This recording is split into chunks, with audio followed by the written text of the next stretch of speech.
Alright guys, this is gonna be the last video before the patch goes live. Well, hopefully I can upload it before that. Anyways, we talked about Black Swan, who is arriving in the first half of the patch. Well, she might be already out by the time you're watching this video. And we also talked about Sparkle. Now the only character left to talk about is Misha, our 4-star for this patch. And by the looks of it, he might be pretty good. In this video, we're gonna be talking about his overall kit, how good his Eidolons are, followed by some build recommendations, some pros and cons, and synergies. As always, these are just my personal thoughts on these characters. I'm just expressing what I think about the unit and how I would recommend building them, and you guys are free to have your own opinion, and I'll always respect that. With that said, I'm Sho, and let's talk about Misha. Starting with an overview, Misha is a 4-star ice character following the path of destruction. He has a lot of potential when it comes to his damage output and has a somewhat unique ultimate. His base stats are pretty much on the same level as any other 4-star destruction character: high taunt value, low speed, and interestingly, a 100 energy cost ultimate. As an ice destruction character, he will be compared to characters like Jingliu,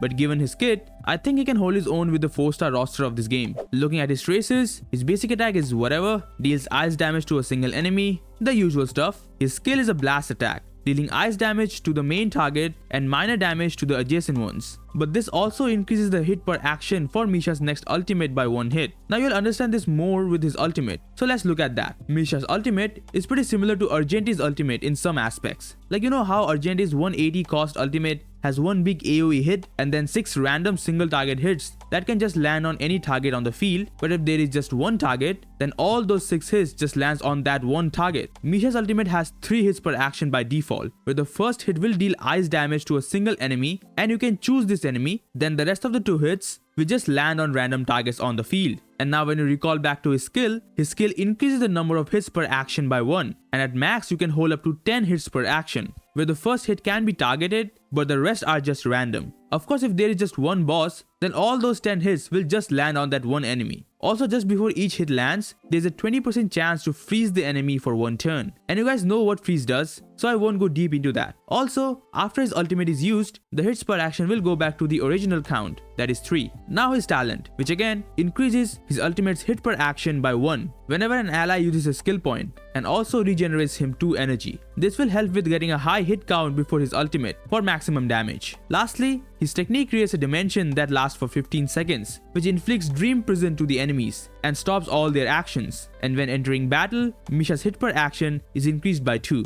which is nice as you get your first ultimate pretty fast since you already start with some energy. So starting with more hits will help him reach max damage. Now for his trace priority, well, I'd say his ultimate and his skill should be leveled up first, as those are his main source of damage, and his skill does have some great multipliers. Next is going to be his talent, as yeah, it doesn't really scales much with level, but personally, I would recommend you to at least level it up to 8, as that would generate a 3-turn ultimate rotation. And finally, the basic attack. You can either level it up if you want, or just leave it unleveled, as it's not necessary. On to his ascension passives. His first ascension passive increases the freeze chance of the first hit of his ultimate by 80%. So with their base 20%, we now have a 100% chance to freeze the enemy, but that's only for the first hit. This will not increase the freeze chance of every hit. His second ascension passive increases his effect hit rate by 60% when he uses his ultimate, which only lasts until the end of the ultimate's action, which is nice as you really do want to freeze the enemy because of his next passive, but as a crit DPS, you don't want to invest in effect hit rate on Misha, and this will at least give him some chance to land those freezes. Finally, his third ascension passive makes it so that when dealing damage to frozen enemies, crit damage is increased by 30%, and this is the reason why you want to freeze the enemy, as 30% crit damage is nothing to scoff at. It's a sizable damage increase. As for his stats bonuses, after maxing out his traces, Misha gets 24.4% ice damage boost, 22.5% defense, and 6.7% crit rate, which is pretty low, but at least it's something. Overall, his passives do play a very important role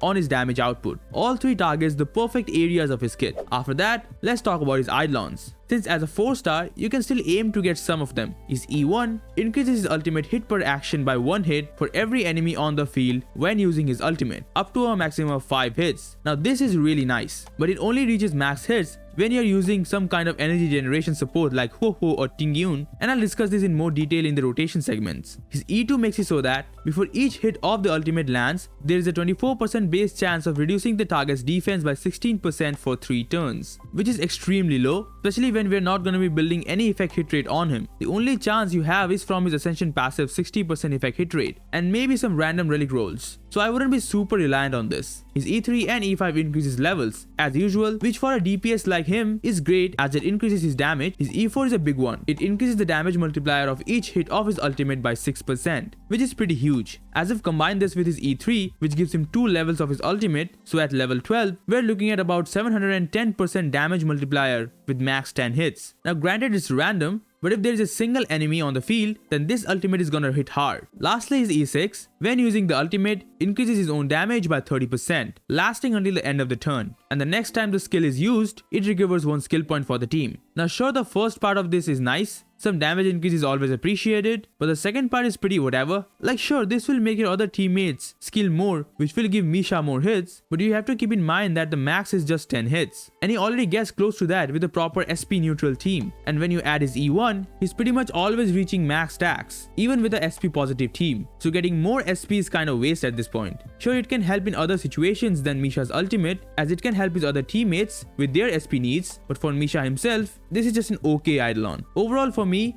I think his E1 and E4 are his best Eidolons, which is great as even if you can't reach E4, having an E1 Misha is enough to get full value out of him. With just E1, he gets max 10 stacks of his ultimate every time, with some proper rotations. So I think E1 is what you should aim for if you wanna build and play him in your account. Now let's see how we can build this kid. Starting off with the Relics. Now frankly, he's pretty much the same as Jingliu in terms of builds. Like the 2 best sets as of now is going to be either the Glacier set or the Quantum set. The Glacier set is slightly better than the Quantum set if you're not finding Quantum weakness enemies, but if you are, then the Quantum set takes the leap over the Glacier set. And finally, you can just use 2-piece combos of attack set and ice damage set if you can get a 4-piece set of either of these sets. In terms of ornaments, there are a few options. First is obviously going to be the Inner Salsado for some crit rate which he really needs and the ultimate damage boost. You can also use the Arena set which gives skill damage, but again, you can't really get the full benefit as you won't be using his basic attack much. Another one is going to be the Glamoth set. This set is really good if you can get enough crit stats from his relics alone, because he does really needs a lot of stats. Speaking of which, for main stats, you wanna go with a crit body depending on what you need, a speed boost, although you can try using an attack boost if you have Bronya or Sparkle on the team, and ice damage sphere with an attack rope. For sub stats, just focus on getting standard DPS stats like crit,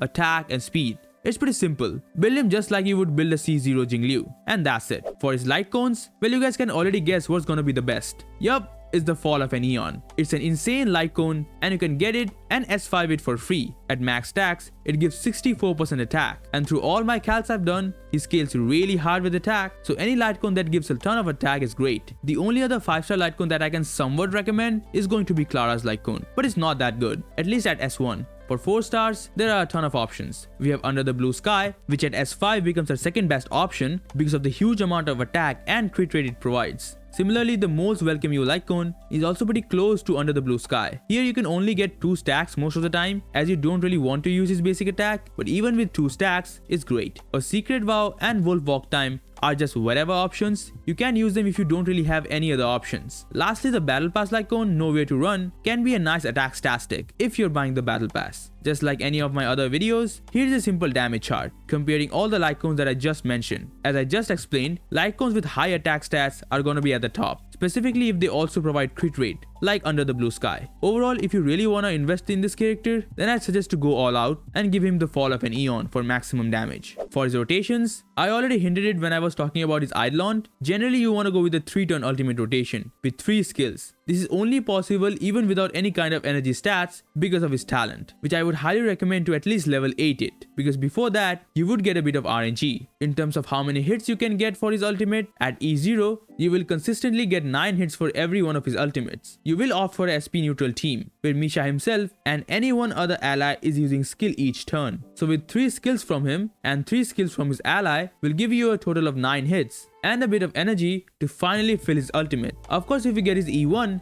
then you can get 10 hit ultimate every time. It's a pretty straightforward rotation to follow, especially if you pair it with someone like Bronya or Sparkle, as they will also want to use their skill every turn as well. And you can just play the other 2 characters as SP positive. Alright, now let's talk about some pros and cons. For pros, I just want to start with the fact that his damage multipliers on both his skill and especially in his ultimate is pretty good for a 4-star. Of course, I won't really compare him to Jingliu as she self-buffs herself like crazy, but as a 4-star, his overall damage output is on the better end. He also has freeze in his kit, which will provide a nice defensive utility to the team. He also has a ton of F2P and 4-star Lightcone options that are actually his best in slots, so he doesn't need premium options to reach max potential. Lastly, he's pretty much a full package at E0, and most of his early Eidolons are great, like his E1, which in my opinion, all you'll ever need. For cons, he's really stat hungry. Well, even with his high damage multipliers, you wouldn't go that far if you can't provide him with decent crit ratio. And since his traits provide so little, you have to rely on his relics. Also, his ultimate, which has a major part on his overall damage, has a lot of RNG hits, which may or may not hit the target of your choice, which also makes him not that versatile in terms of content, as like mostly, I'd only play him into bosses where I can pinpoint his hits on one target. In AoE situations, he can be decent at best in my opinion, cause like even though Argenti has that kind of random hits in his ultimate, he also has a big sweep as his first hit, which deals a ton of damage. But all of Misha's hits have same multipliers, which is not as rewarding as something like Argenti's ultimate. Finally, let's finish it off with some potential synergies. Well, he's a DPS, so just use any kind of hyper carry support like Bronya or the upcoming Sparkle, both are great for him. Also, characters who can generate energy like Tingyun or Huohu can be really good for him as well, as they can allow him to potentially get a 2-turn ultimate, but of course just getting the ultimate is not enough. You also have to have enough hits, otherwise he will use his ultimate a lot, but it will hit like a wet noodle. That's why I only recommend trying the 2-turn ultimate rotation if you have high Eidolon Misha. For sustains, Fushwen is going to be great for him, as she can give crit rate to her team, and Misha really wants crit rate, as his ultimate consists of many single hits, so having crit rate is really important. For debuffers, Silverwolf and Pella are going to be the staple for any of his team. Both provide great damage increase. With Silverwolf, he can use the Quantum set, and Pella can both freeze and defense down the enemy. And Misha has a passive that increases damage if the enemy is frozen. She also gives effect hit rate to all her allies, which can help Misha to land his freezes on the enemy. You can also pair him with other DPSs like Herta, and go with a mono ice team of sort, with Ruan Mei. That said, Misha has a decent amount of teams for him. As a DPS character, it's not that hard to make a team. You just put your best supports, your best sustain, and pair them with Misha.